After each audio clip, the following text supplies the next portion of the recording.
విశాఖలో వినాయక చవితి నిమజ్జనాలంటే హడావుడి మామూలుగా ఉండదు. అలాగే ఈ సముద్రం వద్ద ప్రభుత్వం అయితే ఏర్పాటు చేశారు. ఈ స్విమ్మర్స్‌ని అందరిని ఏర్పాటు చేశారు. అంటే ప్రధాన ఘట్టం ఇక్కడ నుంచి ఈ బొమ్మలు పెద్ద పెద్ద బొమ్మలు సముద్రంలో తీసుకెళ్ళి ములగడం అన్నది చాలా పెద్ద అంకం. నిజంగా ఆ నేపథ్యంలో ఏవైనా జరగరాని సంఘటన జరిగితే మటుకి ఆ కెరటాలు పెద్ద ఉవ్వెత్తున వచ్చి మనుషులను లాక్కెళ్ళిపోయి ఈ రిప్ కరెంట్ ద్వారా ఈ లోపలికి వెళ్ళిపోయే ప్రమాదం అయితే ఉంది.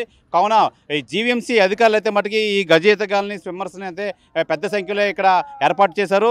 ఇక్కడ వరకు తీసుకొచ్చిన బొమ్మలు ఇక్కడ నుంచి వీళ్ళు మోసుకొని వెళ్ళి లోపల తీసుకెళ్లి నిమజ్జన కార్యక్రమం అయితే చేపడతారు. అయితే ప్రధానంగా వీళ్ళంతా చాలా కష్టానికి ఓర్చి ఇక్కడే మొత్తం అంతా కార్యక్రమాలు అయితే చేస్తుంటూ ఉంటారు. అయితే వీళ్ళతో పాటు అసలు వీళ్ళు ఏ విధంగా చేస్తారు అని చెప్పి మనం ప్రధానంగా వీళ్ళని అడిగి తెలుసుకునే ప్రయత్నం చేద్దాం. ఎంతమంది స్విమ్మర్స్ ఉంటారు? 80 మంది సార్, 80 మంది. ఈ రోజు 80 మంది దగ్గర కూడా సిఏ గారు పెడుతున్నారు. అయితే నిమజ్ఞం మాన్యువల్గానే చేసాం. మా బాధ చూడలేక సిపి గారు క్రేన్లు పెట్టారు. క్రేన్లు పెట్టి క్రేన్లు తీస్తున్నాం. కొన్ని బొమ్మలు అయితే ఇటు అటు కూడా తీసుకెళ్తున్నాం. అయినప్పుడు కూడా చాలా కష్టంగా ఉంది. అది బ్రేక్ వాటర్ కాదు, సీ వాటర్ కాబట్టి సడన్ వచ్చి నానా దీనిగా మనిషి వచ్చేవాళ్ళు ఎవరు రానికుండా అతి జాగ్రత్తగా తీసుకెళ్ళి లోపల నిమజ్ఞం చేస్తున్నాం. మొత్తం టోటల్గా 60 నుండి ఇప్పుడు 20 మంది దగ్గర పెడుతున్నారు. సిఏ గారు, సిపి గారు ఎనీ టైం రోజు వస్తూనే ఉన్నారు. ఇక మా ప్రెసిడెంట్ చెప్పండి, ఎంతమంది మొత్తం ఓవరాల్గా ఉంటారు? వీళ్ళు ఏ కార్యక్రమాలు చేస్తుంటారు?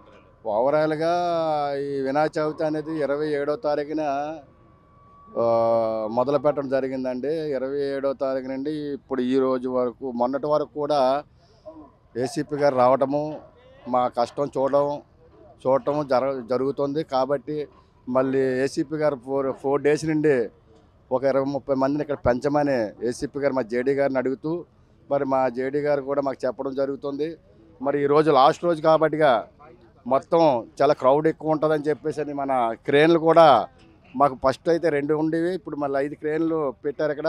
ఎందుకంటే ఈరోజు హెవీగా బొమ్మలు వస్తాయని చెప్పేసి అనే ఆలోచనతో మన జీవీఎంసీ వాళ్ళు కూడా మనకి ఇది క్రేన్ కూడా ఫార్వర్డ్ చేశారు. రెండోది ఏంటంటే మా డిపార్ట్మెంటు జేడీ ఫిషరీస్ కూడా ఈరోజు మరి మెన్ కూడా పెంచమని, ఎస్కర్ట్గా పెంచమని చెప్పేసి అని జీవీఎంసీ వాళ్ళు మనకి పోలీస్ డిపార్ట్మెంట్లు ఫోర్స్ చేస్తుంటే మరి ఈరోజు మళ్ళీ ఎక్స్ట్రా ఒక 20-30 మంది పెట్టమని చెప్పేసి అని ఏసీపీ గారు చెప్పడం జరిగింది.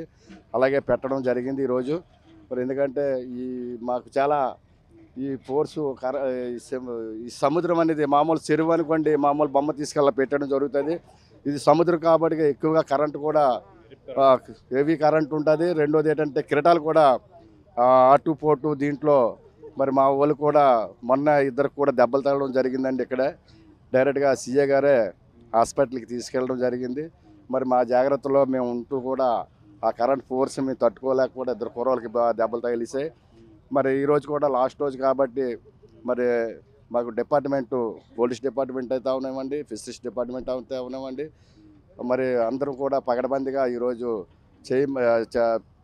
చేసి ఈరోజు జాగ్రత్తగా చూసుకొని చేయమని చెప్పేసి అని మాకు ఆర్డర్ ఇచ్చారు సార్. మరి అలాగే మాకు కష్టం కూడా సరిపోవట్లేదు. జీవీఎంసీ వారు మాకు ప్రతి సంవత్సరం 500 రూపాయలు ఇస్తుంటే ఈరోజు 3 గంటల నుండి ఒక్కొక్క రోజు తెల్లవారు 5 అదే ఏసీపీ గారు ఉండడం కూడా జరిగింది 2-3 సార్లు. ఇక్కడ మా కష్టం చూసి మరి మేము కూడా మా బాధలు 1000 రూపాయలు ఇవ్వమని చెప్పేసి మా జేడీ గారితో చెప్తే మా జేడీ గారు కూడా కలెక్టర్ దృష్టిలో పెట్టడం జరిగింది. మరి ఈ సంవత్సరం మరి మాకు ఏది ఏమనుకున్నా వాళ్ళు ఇచ్చిన జీతాలుగా అయితే మాకు సరిపోవండి. ఎందుకంటే మేము సాయంత్రం 3 గంటలకు వస్తున్నాం, ఒకరోజు తెల్లవారు 5 అవుతుందో 6 అవుతుంది బొమ్మలు ఎక్కువ వచ్చిన రోజు.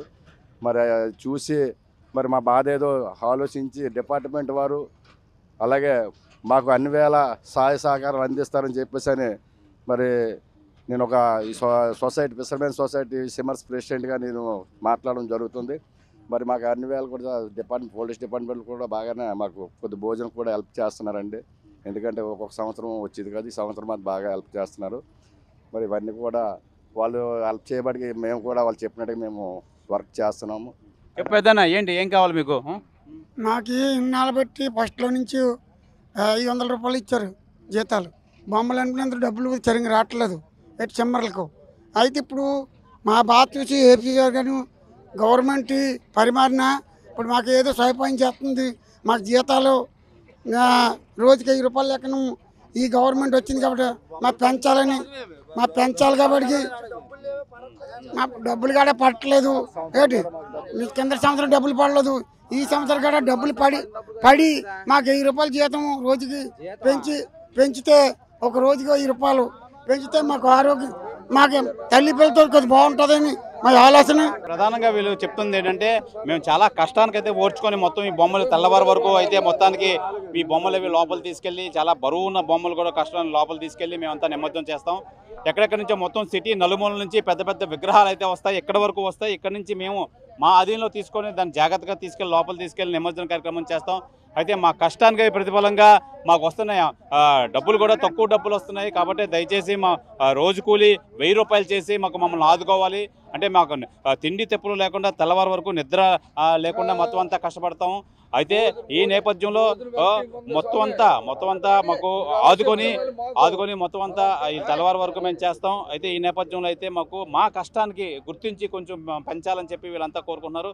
ఏదేమైనా వీళ్ళ సహాయంతోనే మొత్తం గణనాథులంతా నిమజ్జన కార్యక్రమం అయితే పూర్తవుతుంది. అయితే ప్రధానంగా బయట వ్యక్తులు ఈ కార్యక్రమంలో పాల్గొంటే వాళ్ళకి ఈ ఆటు పోటు ఉన్న ఈ కెరటాలు అయితే లోపలికి లాక్కెళ్ళిపోయి ఆ ప్రమాదాలు అయితే ఉన్నాయి. కాబట్టి వీళ్ళంతా గజీతగాళ్ళు కాబట్టి మొత్తం అంతా పోలీసు సపోర్ట్ వీళ్ళందరికీ ఇచ్చి వీళ్ళేమో పోలీసులకు సపోర్ట్ ఇచ్చి మొత్తం ఈ విగ్రహాలు అయితే మట్టి లోపలికి అయితే తీసుకెళ్ళి మొత్తం అంతా తీసుకెళ్ళి లోపలికంతా నిమజ్జన కార్యక్రమం సాఫీగా చేస్తాం. అలాగే పోలీసులు అయితే మాకు ఎంతగానో సపోర్ట్ చేస్తున్నారు. అలాగే మేము కూడా వాళ్ళకి సపోర్ట్ చేసే విధంగా మొత్తం అంతా ఈ కార్యక్రమం సుజావుగా చేస్తామని చెప్పి వీళ్ళందరూ అయితే తెలియజేస్తున్నారు. కెమెరామెన్ ప్రసాద్తో శివరామకృష్ణ టీవీ, విశాఖ సాగర్ సముద్ర తీరం వద్ద నుంచి.